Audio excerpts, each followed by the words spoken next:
Kelvin Verdong, bek kiri timnas Indonesia, memberikan janji luar biasa usai berhasil menahan imbang Australia 0-0 dalam laga kualifikasi Piala Dunia 2026.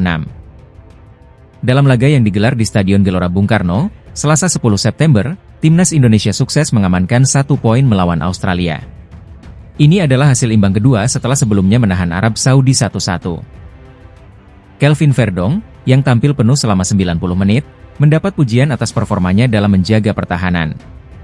Pemain yang merumput di klub NEC Nijmegen Belanda ini berhasil menahan serangan dari Samuel Silvera dan Alessandro Circati. Setelah laga tersebut, Verdong mengungkapkan janjinya untuk terus tampil lebih baik.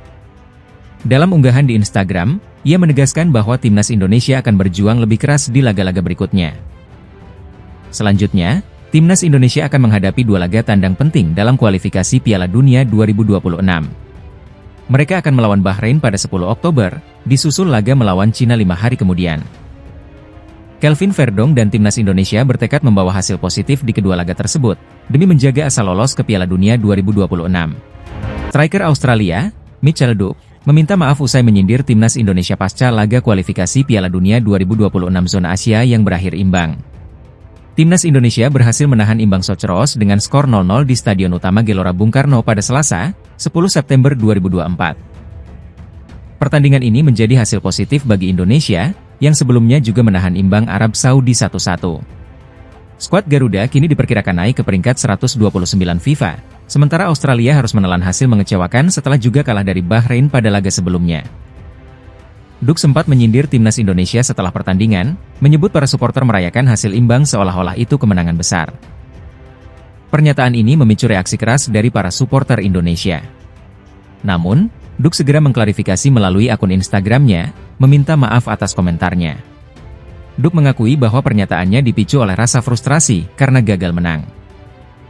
Dia menegaskan tidak bermaksud menyindir supporter Indonesia dan hanya berbicara dalam situasi emosi setelah hasil yang mengecewakan.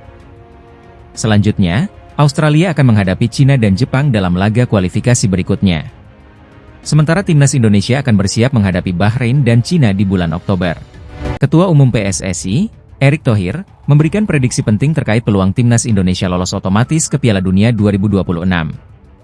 Dalam pernyataannya usai laga melawan Australia pada 10 September 2024, Erick Thohir menyebut timnas Indonesia membutuhkan 15 poin untuk mengamankan tempat di turnamen sepak bola terbesar dunia tersebut. Erick Thohir mengungkapkan bahwa hitungan 15 poin ini bukan tanpa dasar. Berdasarkan pengalaman timnas Korea Selatan yang lolos ke Piala Dunia 2018 dengan finish sebagai runner-up grup B, 15 poin adalah target yang realistis. Saat itu, Korea Selatan mengoleksi 4 kemenangan, 3 hasil imbang, dan 3 kekalahan. Saat ini, timnas Indonesia telah mengumpulkan 2 poin dari 2 laga awal. Artinya, skuad Garuda membutuhkan 13 poin tambahan dari 8 pertandingan tersisa di grup C kualifikasi Piala Dunia 2026 zona Asia. Dengan kalkulasi ini, Indonesia harus meraih hasil maksimal, termasuk 4 poin dari Bahrain, 6 poin dari Cina, dan 3 poin dari Arab Saudi. Namun, menurut perhitungan lainnya, 15 poin mungkin belum cukup aman. Mengingat di kualifikasi sebelumnya, runner-up grup A dan B untuk Piala Dunia 2022 masing-masing mengoleksi lebih dari 20 poin. Oleh karena itu, timnas Indonesia perlu mencuri poin dari laga-laga berat lainnya, termasuk saat bertandang ke Australia dan menjamu Jepang. Dengan skenario terbaik, Indonesia bisa mengumpulkan hingga 17 poin.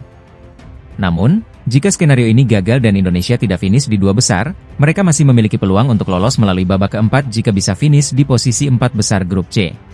Kiper timnas Indonesia, Martin Paes, mengaku tidak khawatir dengan proses adaptasinya di skuad Garuda. Salah satu alasan utamanya adalah dukungan dari rekan setimnya, Sandy Walsh. Jelang latihan di Stadion Madia, Minggu, 8 September 2024, Paes mengungkapkan bahwa Sandy Walsh adalah mentornya selama proses adaptasi. Bukan hanya di lapangan, tetapi juga dalam belajar bahasa Indonesia, Sandy selalu ada untuk membantunya. Selain menggunakan buku sebagai referensi, Paes mengandalkan Sandy sebagai mitra belajar. Hubungan dekat mereka membuat Paes merasa nyaman dan lebih cepat memahami karakter timnas Indonesia. Pada laga melawan Arab Saudi, Sandy Walsh dan Martin Paes menunjukkan penampilan gemilang. Sandy berhasil menjadi salah satu bek yang sukses menghentikan serangan-serangan lawan, sementara Paes tampil sebagai pilar utama di bawah mistar gawang.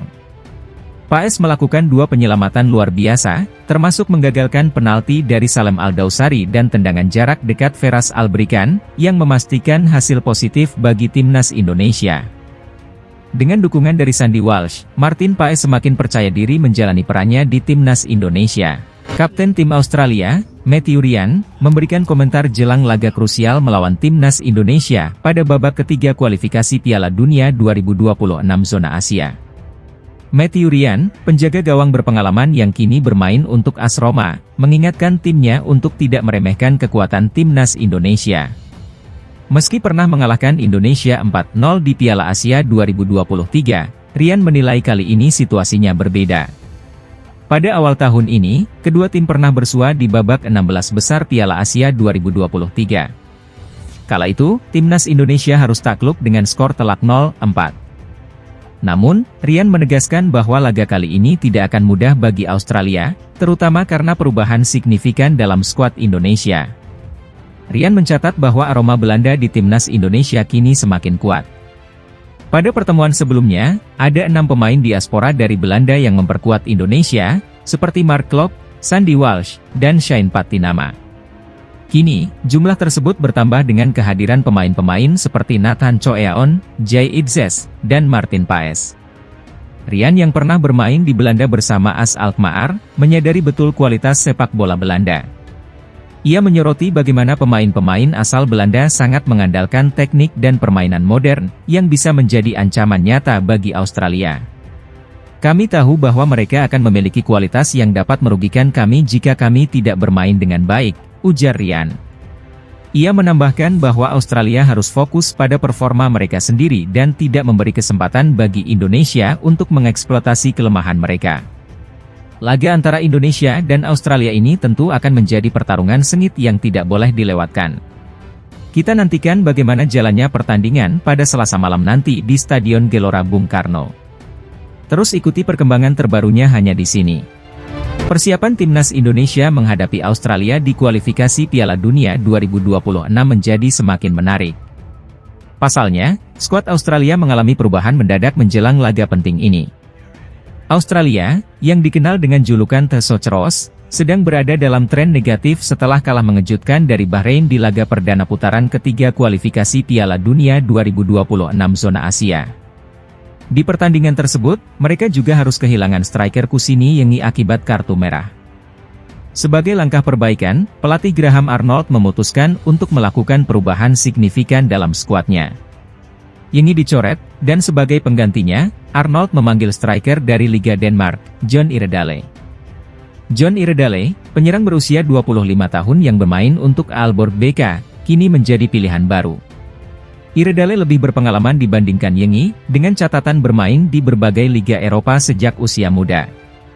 Dia telah tampil dalam 8 pertandingan musim ini, sedangkan Kusini Yengi baru 2 musim bermain di Liga Inggris. Meskipun Iredale memiliki pengalaman lebih, Yengi masih unggul dalam hal produktivitas gol dengan 17 gol dalam 3 musim terakhir, dibandingkan 13 gol yang dicetak Iredale.